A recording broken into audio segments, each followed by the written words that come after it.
La idea de hoy es hablar un poquito de terrenos y de cómo, no solamente qué significa cuando los vemos representados en maquetas, sino cómo se representa. Lo primero que debemos saber es que la topografía en la realidad, como se ve en esta imagen y como nosotros podemos ver siempre que estamos mirando hacia alguna montaña o hacia algún tema de topografía, es bastante sinuosa, es llena de formas orgánicas y representarla como es resulta bastante complicado. ¿Qué quiero decir? Que si nosotros quisiéramos hacer estas dos montañitas, por ejemplo, en una maqueta, exactamente como ellas son, tendríamos que modelar en algún tipo de arcilla o en algún tipo de material maleable que nos permita copiar exactamente la forma de las montañas y su volumetría. Para eso nosotros entonces usamos las curvas de nivel. Las curvas de nivel son una herramienta que se usan en los mapas y en la representación de las topografías, digamos, en muchos campos, porque resulta una forma bastante útil y mucho más fácil que representar las montañas y los accidentes topográficos de la manera en que ellos son. Estas nos ayudan a representar cualquier topografía, sea pequeña, sea grande, en cualquier escala, de forma más sencilla y clara. Entonces, ¿cómo funciona? Si yo tengo estas mismas dos montañitas que veíamos en el ejemplo anterior, lo que yo me voy a imaginar que hago es dividirlas como en una especie de tajadas, que las vemos aquí representadas con estas líneas punteadas, y lo que yo debo definir es cada cuánto voy a hacer esas tajadas. Lo importante es que yo las haga o las represente siempre en la misma escala. Esta medida debe ser siempre la misma. Depende de la escala en la que nosotros estemos trabajando el modelo o el plano, esta medida va a ser una u otra. Cuando yo tengo planos en escala muy grande, o sea que estoy viendo mucha parte del territorio, yo puedo tener cotas cada 500 metros, o sea que este brinco son 500 metros, pero en escalas mucho más reducidas, que son las que normalmente nosotros trabajamos en las maquetas de taller, en las representaciones arquitectónicas, los terrenos los hacemos cada 50 centímetros o cada metro, pero cada metro ya resulta bastante grande, porque imagínense una maqueta en la que yo las montañas las represento con unos brincos de metro en metro. Un metro pues es una medida bastante grande. Cuando yo hago este ejercicio de imaginariamente partir las montañas horizontalmente en unas tajadas, lo que resulta es algo como esto, ¿sí? Yo lo que hago es como apilar, como si fuera una torta de varios niveles, como si fuera un bizcocho de novia, por decirlo de alguna manera, una parte más grande abajo, que representa la parte más amplia de la montaña, y así me voy yendo.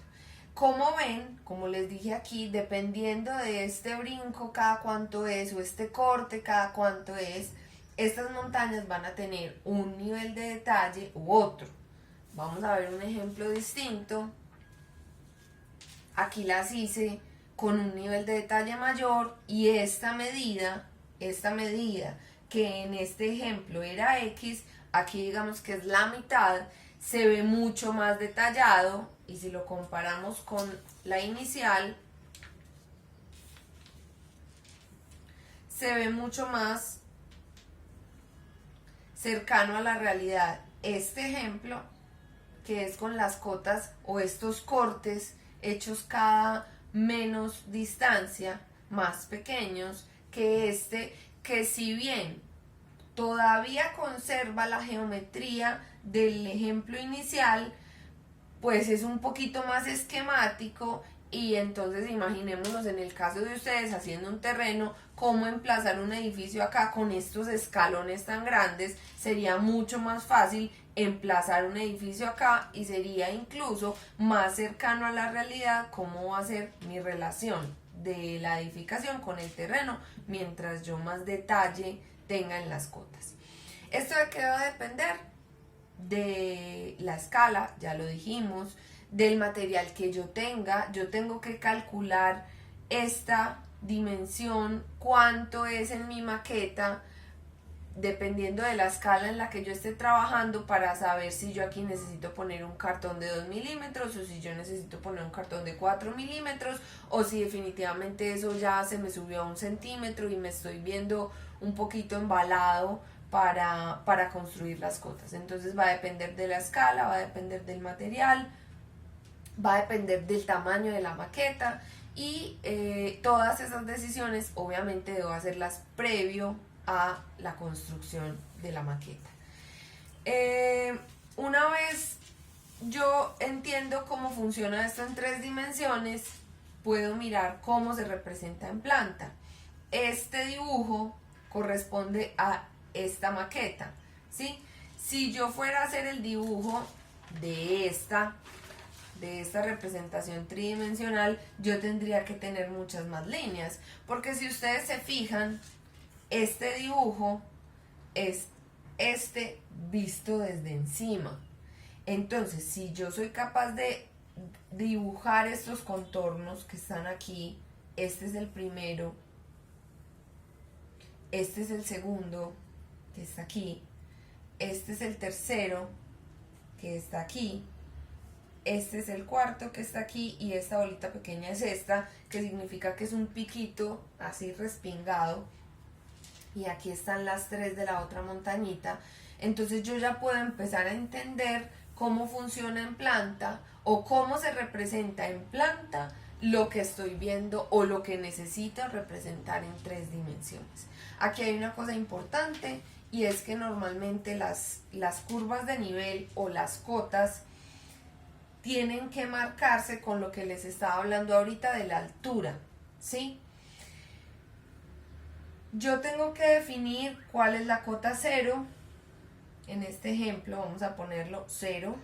Digamos que aquí yo estoy cortando, si miramos en este dibujo inicial, la escala humana, yo puedo decir más o menos que esto es de un poquito más del tamaño de un ser humano. Entonces yo puedo decir que las cotas están cada 2 metros. Entonces esta es la cota 0, esta es la cota 2, esta es la cota 4 y esta es la cota 6. ¿Qué quiere decir? Que este pedacito está levantado 6 metros, aquí lo vemos.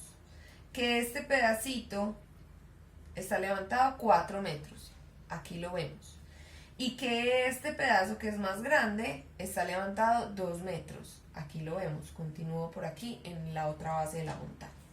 Y marco también en la otra montaña. Yo debo marcar cada cierto espacio para no perderme. 2 metros, 4 metros, 6 metros. Y esta, miren que subió un poco más. 8 metros. Y aquí me quedó muy pequeño, 10 metros. Entonces yo puedo ver que tengo 2 metros, 2 metros, 4 metros, 4 metros, 6 metros de elevación, 6 metros, 8 y 10. Entonces esta es la representación en planta de estas 2 montañas. ¿Qué hago yo con esto? Bueno, hay una cosa importante. Aquí yo lo estoy poniendo desde 0 porque es un ejemplo.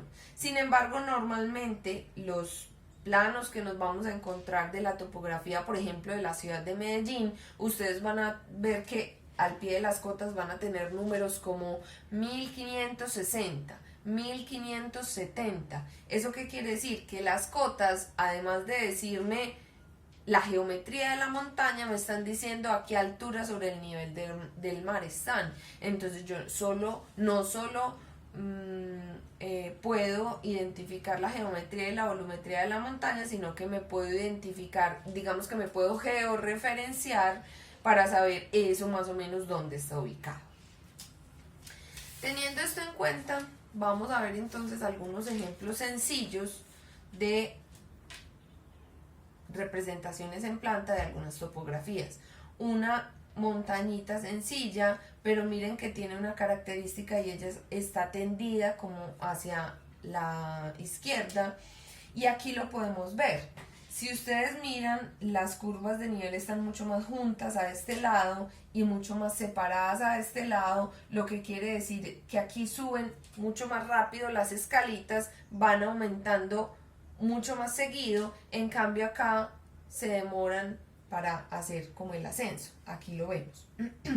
Si yo hiciera la representación de este dibujo aquí, sería algo como esto. El primer escalón es este, que es este. El segundo es este. El tercero es este.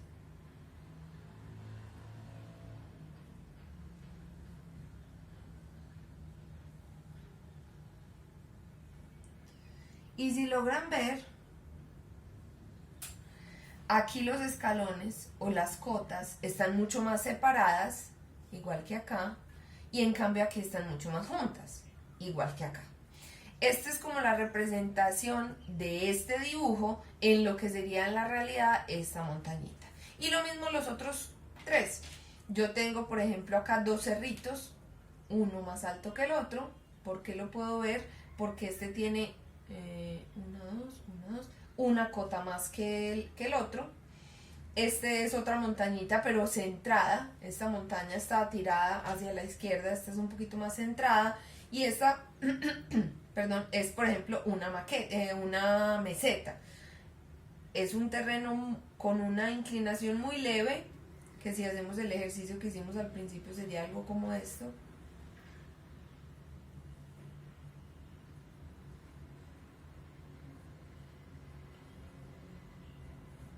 Entonces, inclinación muy leve, las curvas de nivel están separadas. Inclinación fuerte, las curvas de nivel vienen muy junticas. Y aquí para de subir es una superficie plana, lo que se ve aquí. Todo esto es una superficie plana que está aquí dibujada, ¿sí? Entonces, digamos que esa es como la primera parte del tema de terrenos. Sobra decir que es una visión, digamos, bastante general, y que a medida que vamos haciendo las maquetas nos vamos familiarizando más con el tema de las cotas y podemos hacerlo un poco de manera más eficiente.